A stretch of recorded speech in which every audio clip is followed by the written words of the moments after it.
నిజం చెప్పండి లక్ష్మి, మీరేదో టెన్షన్లో ఉన్నట్టు అనిపిస్తుంది. ఏంటి సమస్య? అయ్యో అలాంటిదేమీ లేదండి. అబద్ధం, మీరు అబద్ధం చెప్తున్నారు.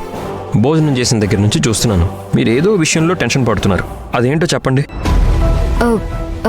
అయ్యో నిజంగానే ఏమీ లేదండి. ఏమీ లేదు అంటే నేను నమ్మేస్తాను అనుకుంటున్నారా? లేదు, నేను నమ్మను. నిజానికి ఏం జరిగిందో నాకు తెలుసు.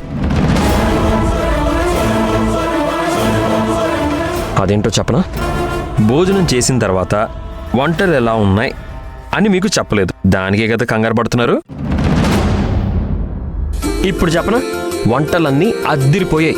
గుత్తొంకాయ కూర అయితే 100కి 100 మార్కులు వేయచ్చు. ఇక బెండకాయ వేపుడు అనుకోండి, నెక్స్ట్ లెవెల్. ఇంకా నా ఫేవరెట్ పాయసానికి మార్కులు వేయడానికి మార్కులు కూడా సరిపోవు. నిజం లక్ష్మి, అన్ని వంటలు అన్నిటికన్నీ అద్దిరిపోయాయి. ఇదిగో ఒక్క మాటలో చెప్పాలంటే వంటలన్నీ డిస్టింక్షన్లో పాస్ అయ్యాయి.